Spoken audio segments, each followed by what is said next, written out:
Hi Gemini, this is Tish Aitken, and this is your monthly report for the month of October. And this has been a really intense year for all of us, and it's been a pretty ferocious fall as well.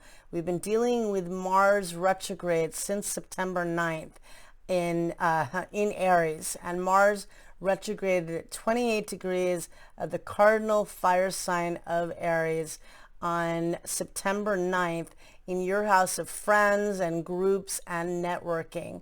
And it does station direct on November 13th. That is the good news. But it's been very challenging, and it's been clashing with all of the planets in Capricorn, which really brings a lot of friction and anger and frustration and violence at times. So it's been difficult for all of us, and a lot of pain and a lot of wounds. And Mercury, which is the ruler of your chart and your sign, stationed retrograde on October 13th, initially in the fixed water sign of Scorpio, which is your house of habits and daily routine and health and wellness. So rethinking how you can be more effective in your habits, how you can be of service to others, how you can be healthier. Obviously, that's a big theme for all of us.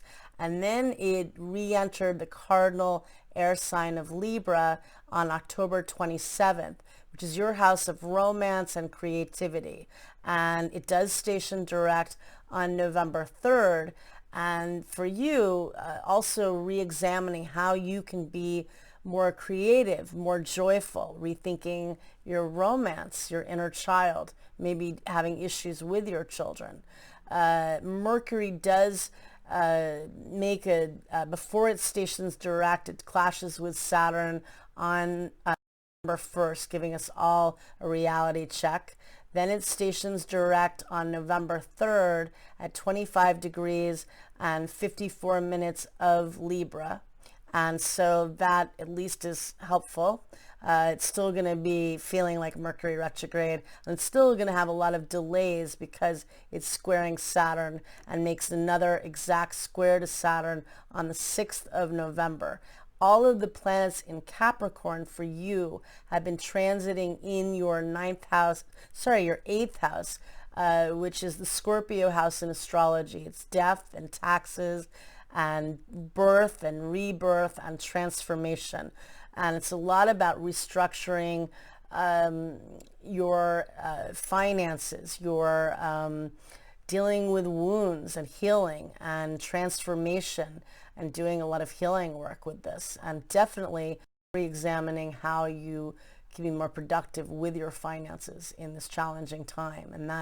And if there are issues in your life prior to this existential crisis, this is a really critical year to embrace those issues and to face them, because we're never going to have this lineup of Capricorn in that sector of your chart again. You'll have Jupiter again, if you live another 12 years, which I hope you do.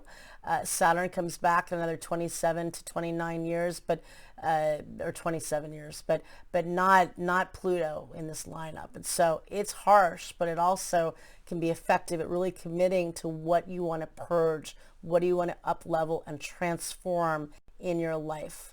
So on November 9th, Venus, which is transiting in your house of romance and creativity in Libra, in its rulership. So that's really nice, and it's great for your love life.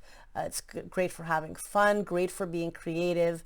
Venus forms an opposition to Mars in Aries.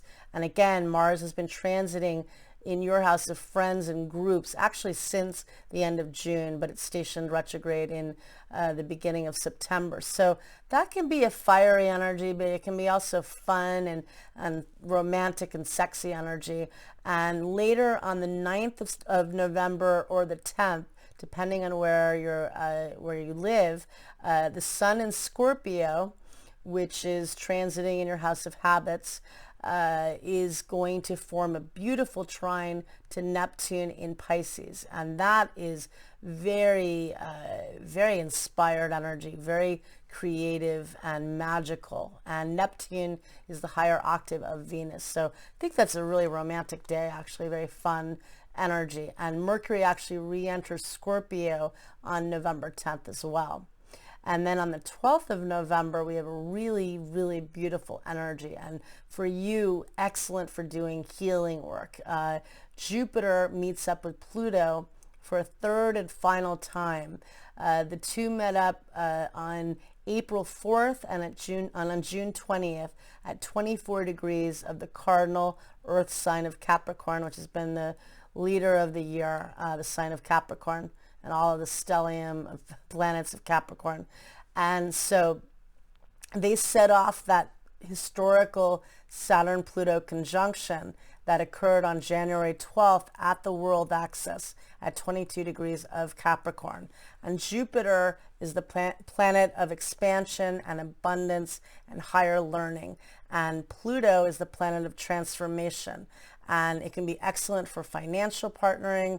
It can be great for healing work, and is falling in your house of money and wounds and pain. So this is excellent for doing healing work and for transformation. And it's the day before Mars stations direct, and Mars is the ancient ruler of Scorpio. So this is really, I think, helpful work, helpful energy for all of us, reconciling this Capricorn tail, which finishes by the winter solstice. So we're almost done with this, and really trying to reap the lessons and try to anchor our goals and the work we're trying to do in this time. And so that's something to look forward to. And on the 14th of November, the Sun in Scorpio forms a sextile, which is an aspect of opportunity, to both Jupiter and Pluto. And that's expansive and empowering and helpful energy. And it's the day before the new moon that takes place on November 15th in your house of work. And that's definitely, and health. And that's the new moon is always an excellent time for intentions and planting new seeds. But this is a tricky new moon because it's in Scorpio, where it's in its fall position. It does not like being in Scorpio. It's kind of painful. And it then also, Venus squares Pluto that day. So even though the new moon is always a time of new beginnings, there will inevitably be triangles or breakups with Venus squaring Pluto. And Pluto does rule the sign of Scorpio in modern astrology. So that's a tricky new moon, but definitely set intentions of habits you want to commence this before the end of the year, that you want to commit to while Saturn is still in Capricorn, that you want to transform in your life while Pluto is still at the world axis, what you want to purge.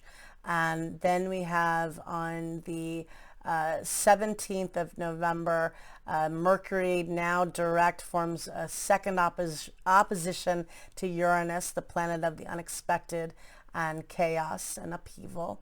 And Mercury is transiting in your 6th house of work, and Uranus in your 12th house of the imagination and the subconscious mind. And there could be some little bit of unpredictable events that occur at work or a little bit of stress, but it can be innovative energy with Mercury and Uranus, even though they are in opposition. Expect the unexpected with Uranus. But Mercury is Uranus is the higher octave of Mercury, so it is very innovative energy. And then we have, let's see, on the 20th of November, Mercury officially clears its shadow. It gets to 11 degrees of Scorpio, where Mercury initially stationed retrograde.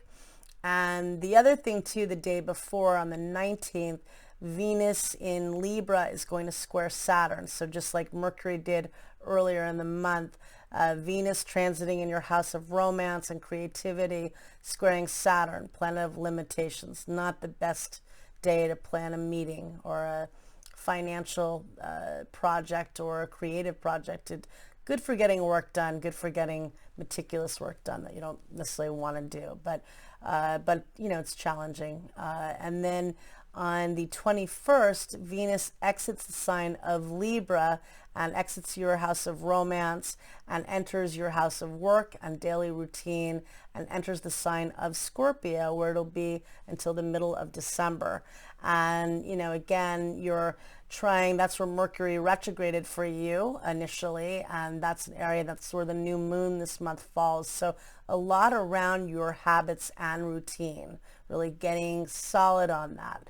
And also on that date, the sun enters the fire sign of Sagittarius, where it will be until December 21st when we have the winter solstice. And that is your opposite sign. So the sun will be transiting in your house of partnerships and relationships, and it's fun and Sag. This is a tough year, and I know it's going to be very challenging holiday season for all of us, but at least we've got some mutable fire, some fun here, But let's see, on the 27th, Venus in Scorpio forms an opposition to Uranus and Taurus, and that can be unpredictable with relationships and with financial endeavors, again with work, and there could be endings for you conceivably with that.